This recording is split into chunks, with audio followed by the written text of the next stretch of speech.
I'm Della Cruz, live at 8 here on this Monday night. This is New Jersey Tonight. People in Belmar come to the aid of two families after two cousins die from drownings. The mayor of Newark takes steps to keep his city fair and welcoming to everyone. Also, severe weather across the Garden State knocks down trees and power lines. Our News 12 New Jersey crews caught this scene in Hohokus after a tree fell onto a house. Fortunately, nobody got hurt. Right now, meteorologist Dave Curran in the Weather Center with the latest on this forecast. Dave. Della, we have seen, significant rainfall accumulate across most of New Jersey.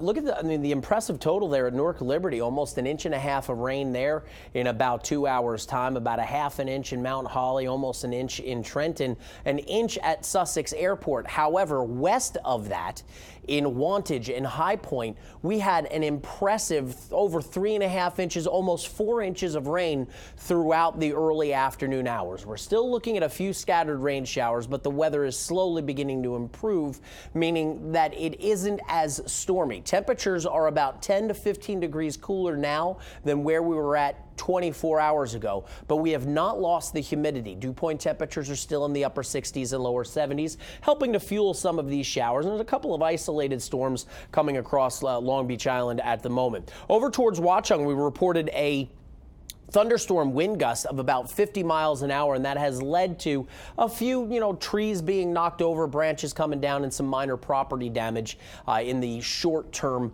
of that forecast earlier in the day. A line of storms coming up the boulevard right now on Bay Avenue on Long Beach Island. So for those of you over towards Ship Bottom, Surf City, this is the Route 72, the Manahawkin Bridge there. This is going to be marching up towards Love Ladies and Harvey Cedars, over towards Barnegat Light very shortly. So just be mindful that the weather is going to turn very quickly for you within the next half hour to an hour. Tonight, eventually, the showers begin to shut down. The temperatures are still warm. It's still on the muggier side, but we look for an improved forecast tomorrow. Morning clouds giving way to afternoon sunshine. Temperatures climb to about 86, but it is noticeably less humid. I'll have another update in the next 10 minutes. Right now, Della will send it back over to you. Thank you, Dave. 8:02. As we said at the top of the newscast, a scary time for homeowners in Bergen County. This after a tree falls on their house in Hohokus. News 12 New Jersey's Van 2 has more. We're on Lloyd Road here in Hohokus, getting a look at the Moran family home. Also here, the tree service. They are cleaning up the mess left by a 2:45 afternoon storm. That storm rolled through this neighborhood, cracked right through a tree, and sent it onto the side of this family's home. Now that tree was actually sitting in the neighbor's yard and cracked right into the trunk. It came down on one bedroom upstairs, damaging the walls there while smashing the windshield of a car which was sitting in the driveway this afternoon. At the time, Kathleen Moran was inside her house with all 4 of her kids. We talked with her and her daughter, who won't be sleeping in her bedroom tonight.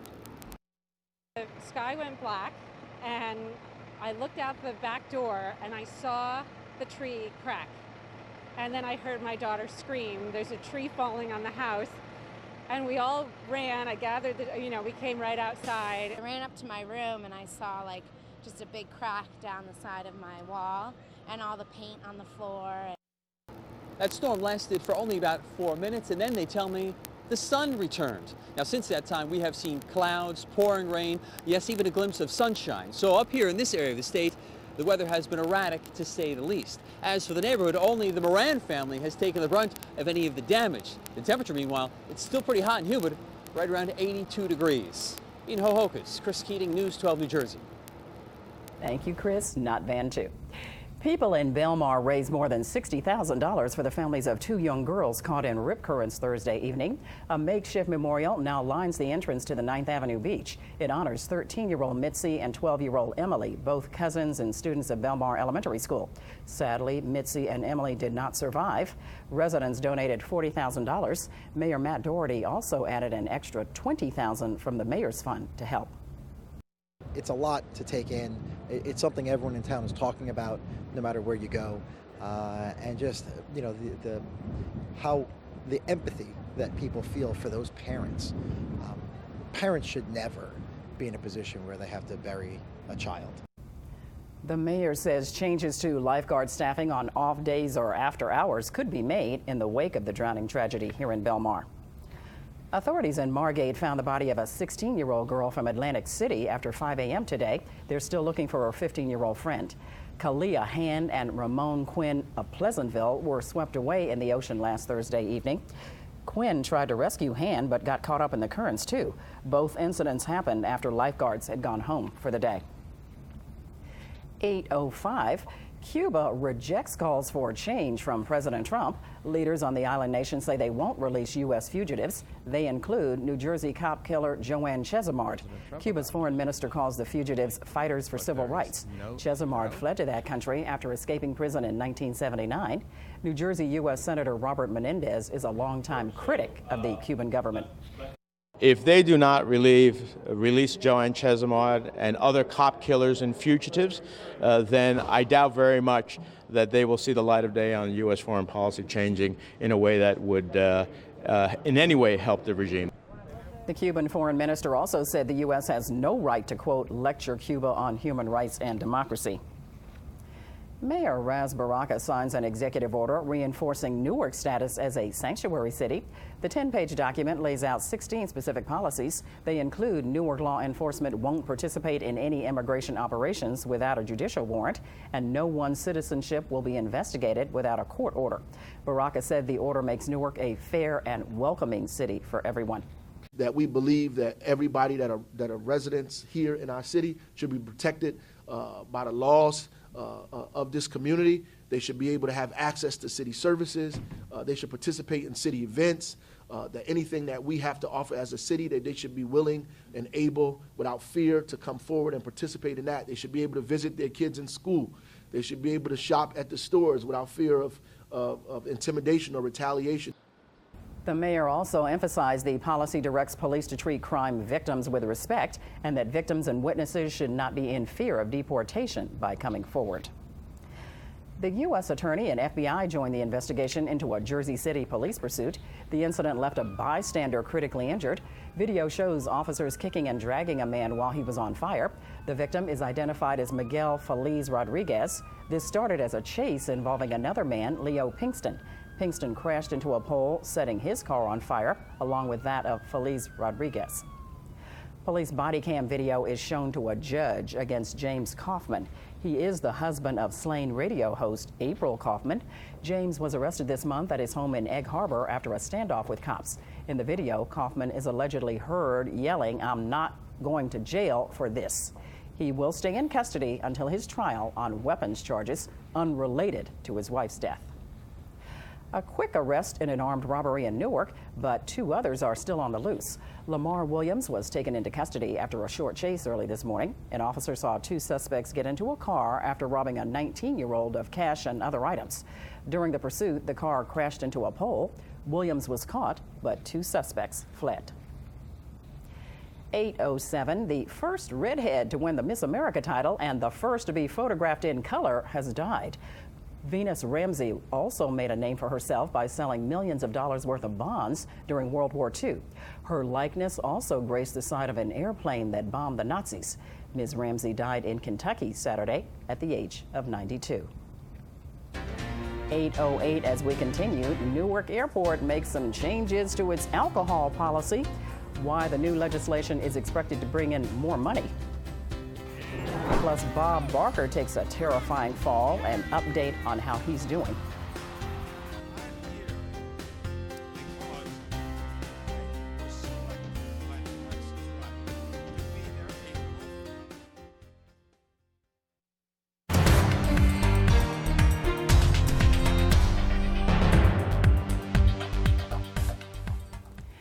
.11 here on New Jersey tonight. Newark Liberty Airport can serve alcohol longer now. An assembly panel approved new legislation to expand hours at the airport. Specifically, bars and restaurants can sell alcoholic beverages between the hours of 8 a.m. and 4 a.m. at the airport. Yes, the goal is to boost revenue and help passengers relax while traveling. An Indian airline is giving free lifetime tickets to a baby born on one of its flights from Saudi Arabia to India. The crew and a passenger who was a trained nurse helped to deliver the newborn at 35,000 feet after mom went into premature labor. They were taken to the hospital after the plane landed. The airline says mom and baby boy are doing well. Meteorologist Dave Curran, I Yeah. heard you laughing when I read the story about Newark Liberty Airport and the longer alcohol hours. I could just see you just sitting there going, oh, you could get drinks until 4 a.m. at the airport. Yes. Yes, especially on a flight to On a Japan. delay, I mean, I get that on a flight delay. Yeah, I can see that, but yes. All right, let's see what's going on out there right now. Where we are starting to see some improvements, mainly cloudy skies. There are a few showers across the area. 70 is our current temperature at Newark. Southerly winds at 8 miles an hour. Continuing to feed the area with tropical moisture. Relative humidity levels up at 97%. It's just disgusting outside. And we're starting to see the worst of the weather kind of shift off towards the east. Temperatures, almost uniform at 70 across the board. This is the telling number, though. The dew point temperatures in the upper 60s and lower 70s. It's very uncomfortable outside. We don't really see our temperatures moving that much. Overnight lows dropping down into the upper 60s under mainly cloudy skies. There could be a shower threat up until about midnight, but it looks like the worst of the weather is already beginning to wind down. Mainly cloudy skies. Again, we don't see much movement in the mercury on our thermometers. We're looking for numbers to stay anywhere from 66 to 73 degrees. The humidity is still with us. So it's still fairly warm and muggy through the overnight. But by daybreak, the front goes through. Morning clouds giving way to afternoon sunshine. Our temperatures will warm to the middle 80s. But the best part about this is that we lose the humidity almost altogether. It's going to be a real comfortable, pleasant afternoon with temperatures climbing into the middle 80s. Wednesday, there could be a few isolated late afternoon, early evening showers milling around, just widely scattered, hit or miss variety. Don't think it's going to be too terrible, but there are a lot of New Jersey schools having those graduation ceremonies Wednesday evening, so we'll have to see how that plays out. Thursday's looking great, a high of 81. We get more storms on Friday, and right now the weekend is shaping up to be pleasant. I'll have another update in the next 10 minutes. Della will send it back over to you. Thank you, Dave. 8:14. Summer storms often chase people off the beach, but new technology allows beach patrols to issue warnings before it's too late. News 12 New Jersey's Jim Murdoch shows us how lifeguards are using this life-saving technology. Our cameras caught this lightning strike in Point Pleasant Beach last July, which ended up hitting someone on the beach. A second strike injured another person. We rely on our lightning detector that we have here at Lifeguard Headquarters, and we also rely on the internet. On days like today, when storms are forecasted but skies are sunny, Seagirt OEM and Chief Lifeguard Timothy Harmon scans multiple websites and activates this box, a SkyScan lightning detection system. The scanner can detect lightning up to 30 miles away. Some of the technology in our Lifeguard Headquarters with the internet and the lightning detector and just being able to have our computers with multiple websites allows us to track the incoming storm. Once the box detects lightning within 10 miles, guards clear the beaches. Lifeguards here in Seagirt tell me it takes about 3 to 4 minutes to clear a beach on a typically busy summer afternoon. One of these lightning detector boxes could give about a 10-minute window, leaving plenty of time to get to safety. Seeing the benefits of the detection system, Manasquan Beach Patrol purchased a similar tool. I'm old school, so I mean, I relied on the ears and my eyes when I heard the thunder. Between the apps that you have on the telephone, your computers, and these new gadgets, it's just terrific. Both lifeguards stress when you're told to leave the beach, do it. In Monmouth County, Jim Murdoch, News 12, New Jersey. Point Pleasant Beach did not have a lightning detection system in place when the two women were struck last July. The units cost around $1,500 apiece. TV host Bob Barker fell at his home in Los Angeles. The 93-year-old reportedly slipped and fell while in the bathroom and hit his head. The former host of The Price is Right called emergency services, but refused to be taken to the hospital by ambulance. Instead, his housekeeper drove him. Doctors say Barker was shaken, but didn't suffer any visible cuts or bruises. New Jersey lawmakers take the first step to legalize marijuana today, what the new legislation would mean for the state. Also, a New Jersey woman holds a special fundraiser inspired by her beloved dad. Highlights of her labor of love next.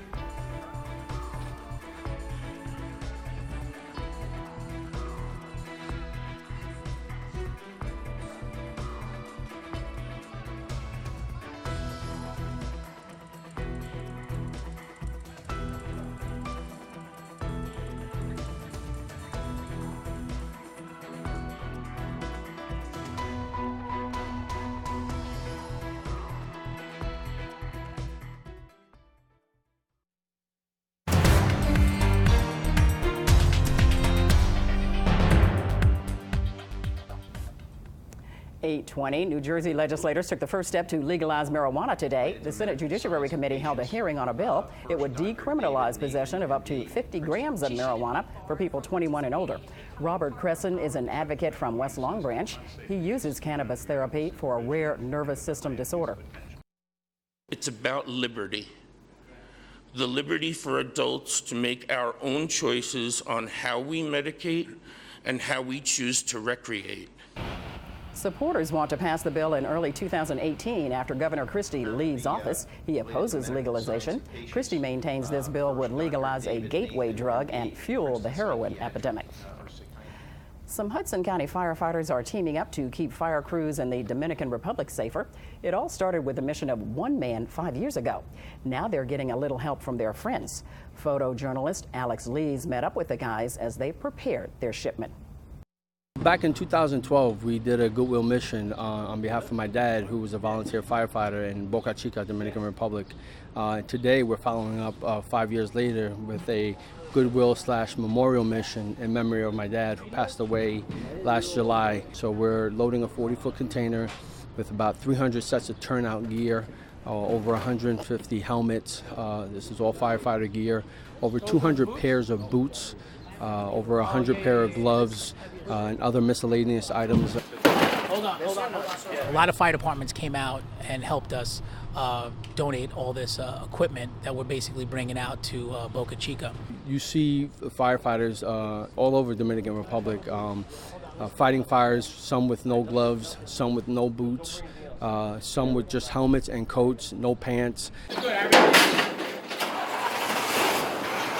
We actually drove a fire truck last week, 11 hours, and it got shipped out last Tuesday. July 18th in Boca Chica is Hoboken Firefighter Day.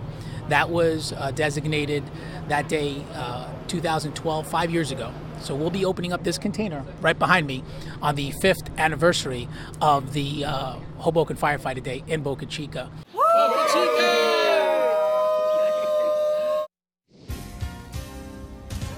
8:22, way to go, guys. And my new name is Boca Chica. You just love me, don't you? Okay, Boca Chica. I want to see that fonted underneath your name. It's Della Boca Chica Cruz. Thank you. Let's see what's going on out there right now. Good news here is that we're actually starting to see all of the watches and the advisories and warnings coming down. There's still some strong thunderstorms out to our east, but as the sun is setting and all the rain is off to our east and some of the moisture that's still available, if you go outside right now and look eastward, you will see the most magnificent rainbow. I mean, the colors are just so vivid as those rays of the setting sun just kind of beat off of the raindrops that are out there. It's so prolific. We did see a lot of lightning across the area, a lot of rain showers, heavier rains, thunderstorm wind gusts up to 55 miles an hour. We're still dealing with some steady rain along the Parkway at the moment, but there's some clearing back out to the west. That's our frontal boundary that will eventually ease through the area. So we have the threat of some more rain showers up until about 9-10 o'clock tonight. Temperatures aren't going to move. Hopefully, though, as this front goes through by daybreak, you know, our temperatures are still in the lower 70s. The humidity levels will begin to relax and ease moving forward into tomorrow. So while we'll deal with upper 60s and lower 70s under mainly sunny skies by tomorrow morning, we'll climb to the middle 80s, but the dew point temperatures are coming down to a very comfortable mid to upper 50s. On Wednesday, you know, this is going to be a graduation day for a lot of folks. We've got clouds out there, and there could be a few widely scattered showers, maybe an isolated thunderstorm that may have to have the ceremonies held indoors. We'll see how everything kind of plays out. We've got another day to kind of fine-tune Wednesday afternoon's forecast. Thursday's looking great. Rain on Friday leads us into some sunshine for both Saturday and Sunday as temperatures going to get back to normal. Numbers dropping down into the low and middle 80s. I'll have another update in the next 10 minutes. Right now, Della, we'll send it back over to you. Thank you, Dave. 8:24 tonight in Spotlight, New Jersey, the Cultural Access Network Project. It is a program of the New Jersey Theater Alliance and New Jersey State Council on the Arts. This Thursday, they're hosting their 9th annual Excellence in Cultural Access Awards at Grounds for Sculpture in Hamilton. It runs from 2 to 6 p.m. Leaders in the state's arts and cultural community are slated to attend. Valerie Fletcher, Executive Director of the Institute of Human-Centered Design, will give the keynote address. Also available, educational roundtables, pop-up galleries with artwork by artists with disabilities, entertainment by premier stages of Kane University, and a reception. This special event was inspired by a woman's beloved dad. We're talking about the Cool Down the Runway fashion show that stands for Children Overcoming Obstacles in Life. It took place this past Saturday at Essex County College. It was presented by the Walk With Me Lord Foundation. This group has put on this show for the past 2 years to bring awareness to children in our community diagnosed with life-altering illnesses. Naya Simone Carter and BJ Covington, young Simba and Nyla, previously from Disney's Lion King tour, hosted the fashion show. Vanessa Crow founded the Walk With Me Lord Foundation. It just came out of my dad being so ill with kidney disease and me wanting to do more in the community. So our organization walks the runway for life-altering illnesses. So this was our children's show, and we walk the runway for different life-altering illnesses. Oh, she's so cute. Look at her strutting on that runway. Proceeds benefit St. Jude Children's Research Hospital. You all go for a good cause. Stay with us here on New Jersey Tonight. We'll be right back with your top stories. You can also find the latest information on news12.com, 826.